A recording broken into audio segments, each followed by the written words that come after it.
Ето ова официјалниот почеток на вечерашнава информативна емисија на Ирис телевизија. Почнуваме со денешните актуелности. Во Штип се одржа прв интернационален симпозиум за традиционална кинеска медицина. Инаку, ова е Штип е единствениот град во југоисточна Европа каде што работи Центар за традиционална кинеска медицина. Центарот работи веќе 2 години, а досега има пружено услуги на над 12.000 пациенти од Штип и регионот. Во југоисточна Европа Македонија е лидер во користење на здравствени услуги од областа на традиционалната кинеска медицина. Истовремено, нашата држава е и прва во регионот што кинеската медицина ја воведе во јавното здравство, беше речено на првиот интернационален симпозиум. Македонија е прва земја во регионот што ја воведе традиционалната кинеска медицина во јавното здравство, а Штип е првиот град во регионот каде што се отвори ваков центар. 12.000 корисници на услугите што ги дава традиционалната кинеска медицина ја прави Македонија лидер не само во регионот, туку и во југоисточна Европа. Јас би сакал да ви посакам успех на овој симпозиум и е добро што универзитетот веќе во повеќе наврати прави вакви настани. И сакам да ви кажам како студенти, најмногу на вас, бидете горди што сте дел од овој универзитет. Пред 2 години во рамки на Штипскиот универзитет свечено беше пуштен во употреба Центарот за традиционална кинеска медицина. Со доктори од Кина, веќе во Штип се практикуваат сите познати методи. Оние што сигурно сите ние ги знаеме е акупунктурата, хербалната медицина, меѓутоа овдека можеме да видиме дека денеска имаме излагања и за туина масажата, за диеталната масажа, за Qigong масажата, така да сите овие методи, сите овие постапки придонесуваат за третирање на одредени заболувања за кои што западната медицина воопшто нема одговор. Практикувањето на методи на традиционалната кинеска медицина треба да го работат стручни лица, бидејќи според медицината стара повеќе од 2000 години, сите делови во телото се поврзани меѓу себе и не е возможно да се лекува само еден симптом, орган или еден дел од телото. Кинеската медицина во никој случај не е алтернативна, со неја не треба да се бават никакви билкари, туку исклучиво обучен медицински персонал кој освен што ќе ја познава акупунктурата, одлично ќе познава конвенционално и природата и патологијата на било кое заболување кој го третира. Организатор на првиот интернационален симпозиум на традиционална кинеска медицина е Медицинскиот факултет при Штипскиот универзитет Гоце Делчев. Во Штип, но и во останатите поголеми градови во регионот ќе се отворат канцеларии за поддршка на диаспората, најави министерот без ресор Едмонд Адеми на првата средба со штипскиот градоначалник Благој Бочварски. Во Штип, но и во останатите поголеми градови низ земјавите се отвараат канцеларии за соработка со диаспората, објави денеска министерот без ресор задолжен за диаспората Едмонд Адеми на средбата со градоначалникот на општина Штип Благој Бочварски. Адеми истакна дека Штип е првиот град кој го посетуваат за реализација на овој проект во 2018 година. Таа канцеларија практично ќе биде како некој начин на поддршка, нивна и информативна, се со цел да речеме тие наши граѓани кои доаѓаат во своите родни места обично се соочуваат со прашања од типот на документи кои им требаат, било пасоши, било лична карта или било од катастар или некој друг вид на документи или пак интерес за инвестиции на локално ниво и се со цел за да тој период додека се тука за 10-15 дена, наместо да ги трошат десетина дена, да речеме, шетајќи можеби по институции различни, да имат една централна институција која што точно ќе им каже што документи и какви работи им требаат, се со цел за да ја реализираат она што потребата, односно да го решат проблемот во тој дел. Според Адеми се уште нема точна статистика за бројот на иселени од Македонија. Од она што знам како Агенцијата за иселеништво која до сега постоеше, како и се уште постои, ќе продолжи да постои, оперативно калкулираат со некоја бројка, зборам за на ниво на територијата на цела Република Македонија, околу 500.000 граѓани кои се на стална или привремена работа надвор од Македонија. Меѓутоа, конкретни точни бројки нема и тоа, верувајте, е малку тешко, затоа што денеска во 21. век, во време на глобализација, кога е мобилноста на граѓаните низ целиот свет и од посиромашни кон побогати држави, но и од побогати кон побогати држави е секојдневно движење и миграциите и мобилноста е прилично, не можете да ја дефинирате точно до процент колку точно каде луѓе живеат и работат. Градоначалникот на Штип Благо Бочварски вети поддршка за реализација на проектов.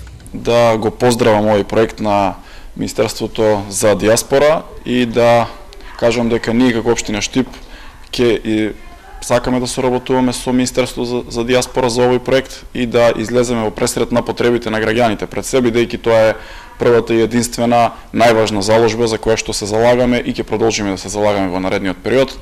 Разговаравме и за конкретни простории како тоа би можеле да го реализираме, да приспособиме канцеларии во кругот, во делот на општината, во оваа зграда, но пред тоа треба да се изреконструираат, да се изреновираат простории и доколку се отпочне со овој проект ние да бидеме подготвени, да бидеме првата општина која што ќе започне и да работи, бидејќи еве благодарам што сме први кои сме посетени од министерот за оваа проблематика. Средбата се одржа во кабинетот на градоначалникот и ова е прва посета на министерот Адемир на Штип.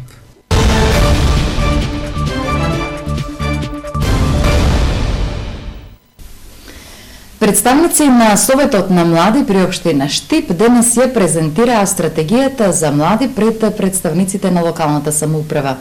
Младите сакаат во иднина по убави услови за живење, а акцентот го ставаат на вработувањето, изградбата на нови спортски објекти, студентски домови, киносала и така натаму. Советот на млади денес ја презентираше стратегијата за активности кои ќе се реализираат од периодот 2018 до 2022 година. Стратегијата беше презентирана пред представници на локалната самоуправа и на градоначалникот. Младите пред се акцент даваат за соживотот и за подобрување на нивните услови за живење, но бараат киносала, базен, студентски дом и така натаму. Младите пред се акцент ставија на комуникацијата со локалната самоуправа, да се зголемат пред се мерките каде што младите директно ќе бидат вклучени во донесувањето на одлуки, а од општествен карактер, како и вообичаено најголем проблем представува невработеноста на младите, можноста за обуки, можноста за професионален развој, потоа од културен карактер, организирање на различни културни манифестации, како и секогаш ќе потенцираат потреба од еве и киносала, потоа потреба од затворен базен, користење на веќе изградените спортски капацитети да бидат наменети без пари за младите и слични активности кои што се вообичаени проблеми и секојдневни проблеми на младите. Еве студентите изразија желба за студентски дом, за изградба на студентски дом, потоа креирање на велосипедски патеки и воедно креирање на нова инфраструктура и на еден нов соживот каде што младите ќе можат и да действуваат, ќе можат и да живеат и ќе можат да се пронајдат себе си во овој општество. Стратегијата на млади ќе добие целосна поддршка од локалната самоуправа. Председателот на Советот на општина Штип се надева дека нивните активности ќе бидат комплетно поддржани и реализирани. Од име на Советот и од моје лично име да ја изразам сета можна поддршка во делот на сите активности кои што младите ги планираат во рамки на она што го имаат како стратегија и како програма за работа. Не сомневам дека во таа насока ќе видат и заложбите и на градоначалникот, така да како локална самоуправа комплетно ќе останеме за цело што ќе биде застапено во оваа стратегија за млади. Во наредниот период Советот на млади исто така ќе реализира и проектни активности за студентска размена, како и активности кои младите ќе ги вклучат во секојдневните демократски процеси. 17 општини од источниот и североисточниот регион во 2018 година ќе почнат со постапките за затворање на општинските, но и на дивите депонии. Оваа постапка ќе се реализира со европски пари, а исто така комуналните предпријатија ќе добијат и современа опрема за депонирање на отпадот. Над 15 милиони евра европски пари ќе влезат во 17 општини кои се дел од проектот Регионална депонија за Источна и Североисточна Македонија. На почетокот на наредната година ќе почне постапката за затварање на регуларните, но и останатите диви депонии во овие два региони, а комуналните предпријатија ќе добијат возила и канти за рециклирање на отпадот. Значи, во почетокот на годината ќе се распише јавна набавка за затварање на дивите и несоодветни депонии. Предвиден е буџет некаде над 10 милиона евра за затварање на сите диви депонии во источниот плански регион Истовремено ќе се распише јавна набавка, а повторно во 2018 година некаде е предвиден буџет од 5,5 милиона евра за набавка на специализирана опрема, односно возила и канти за примарна селекција на отпад. Во тек е изработката на техничката документација со ревизија на истата документација, така да, како што и порано реков, овие активности се веќе во тек, се работи на вистина за стратешки проект, така да не можеме да очекуваме дека ќе го видиме системот за интегрално управување на отпад некаде пред 23-та година. Од наредната година треба да се отвори регионалниот центар за депонијата, кој ќе биде одговорно за сите понатамошни постапки. Председател на меѓуопштинскиот одбор за регионалната депонија, градоначалникот на општина Штип Благој Бочварски. Продолжиме да работиме на таа проблематика, требаат дополнителни анализи. Предлогот што го дадов го договоривме и го изгласавме да секоја општина делегира свој член во телото, во стручното тело, каде што ќе се работи многу посериозно во делот на депониите и за да можеме да дојдеме до конечни резултати и конечни решенија. Општините од источниот и североисточниот регион ќе имаат првата регионална депонија кај Свети Николското село Мечкуевци, која ќе биде реализирана со европски пари. Според директорката на Центарот за развој на Источнопланскиот регион, оваа депонија реално според понатамошните постапки и чекори ќе може да се отвори во 2023 година. За преостанатите денешни актуелности, вице-гувернерката Анита Ангеловска-Бежовска денес оствари средба со студентите од економскиот факултет при Штипскиот универзитет. Таа истакна дека политичката состојба го намали економскиот раст во државата. Годинава ќе ја завршиме со 0,5%, но за наредната година се очекува ситуацијата да се стабилизира и економскиот раст да достигне до 3%, покажуваат проекциите на Народна банка на Македонија. Ескалацијата на политичката сцена го намали економскиот раст во државата, покажуваат последните проекции на НБРМ. До крајот на годината, економскиот раст ќе биде 0,5%, но со тенденција до крајот на наредната 2018 да достигне до 3%. Истакна вице-гувернерката на Народната банка на Република Македонија Анита Ангелова-Бежовска.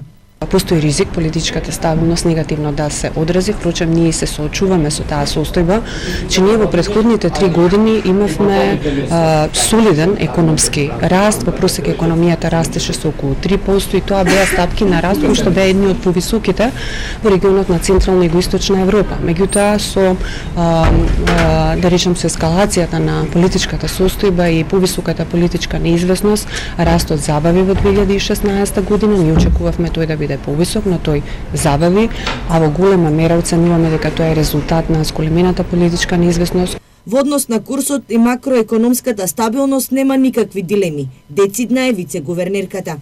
Централната банка со години покажува дека има адекватен капацитет и инструменти да ја одржува стабилноста на курсот, која што е од клучно значење за одржување на целокупната макроекономска стабилност во економијата, за очекувањата, перцепциите на економските агенти, домашните економски агенти, но и странските економски агенти, од кои што зависа странските директни инвестиции во нашата економија.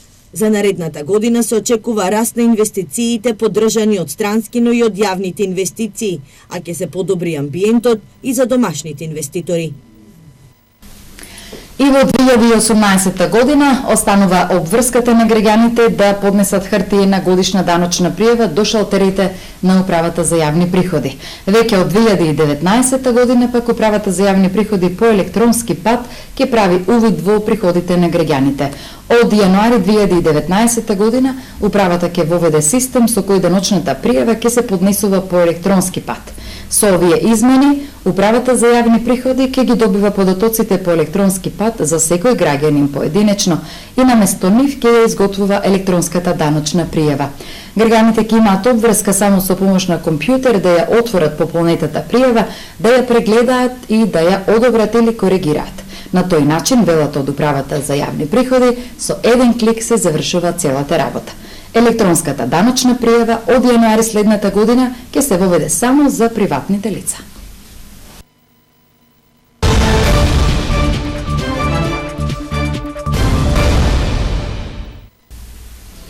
Пред минутите предвидени за спорт, за хуманоста која многу пати е покажана на дело. Учениците од Средното медицинско училиште Јане Сандански денеска даруваа крв. Се собраа 90 крвни единици. Со овие резултати, ова училиште го задржува приматот најхумано средно училиште во градот на полето на крводарителството со нови членови крводарители. Хуманоста пред се, ова денеско на дело го потврдија идните здравствени работници, ученици во Штипското средно медицинско училиште Јане Сандански, кои заедно со наставничкиот кадар даруваа крв. Акцијата најде на голем одзив. Идните крводарители чекаа во ред да ја даруваат драгоцената течност. Околу 90 од нив, дарувајќи ја за прв пат, станаа дел од големото семејство на крводарители. Матурантот Андреј Трајанов е еден од нив. По прв пат давам крв и одлучи се на вај чекор. Мислам дека стварно на некој ќе биде потребно. Да спасите човечки живот? Да. Пораката до сите млади. Сите што може да дават. Да. Што сме хумани. Пораката до сите млади ваши. Да дават крв, да спасаме некој друг живот. Прв пат ќе давам крв. Мислам дека тоа е хумано. Дали треба и младите и другите да... Да, сите мислам дека кој може да даруваат крв. Раката да спасат човечки живот ја подадоа и професорите. Веќе 7-8 пат дарувам крв. Мислам дека да даруваш крв е нешто прекрасно, чувството е прекрасно и ќе продолжиме понатаму да даруваме крв и да спасиме живот и секој што може, што сака, е добро да се дава крв.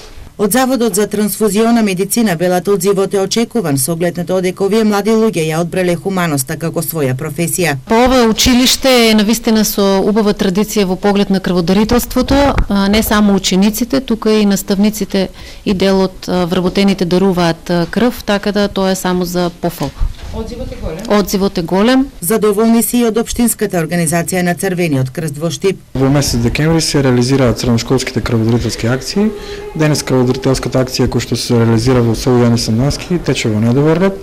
Очекуваме да се соберат негде околу 90 крвни единици, со што и оваа година Средното општинско училиште ќе биде на врвот на полето на крводарувањето. Има доволно залихи на крвни единици, потврдува секретарот на Штипската организација на Црвениот крст Никола Камчев, кој ги најави и крводарителските акции кои до крајот на годината ќе се спроведат на повеќе факултети на Штипскиот универзитет.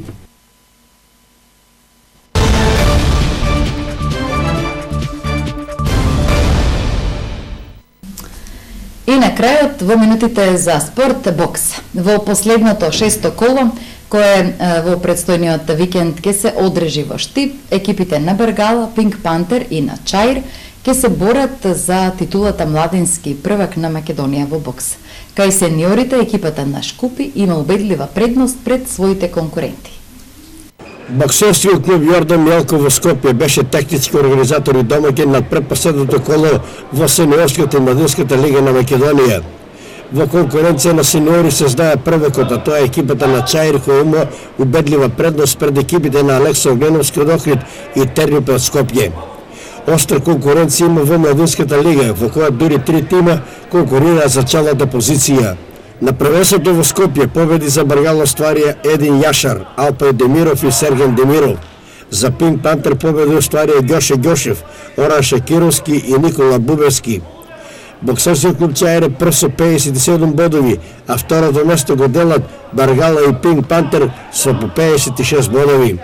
Последното 6-то коло во младинската лига ќе се одржи во престојниот викенд во Штип, пошто ќе се дознае новиот шампион и во сениорска и во младинска лига на Македонија.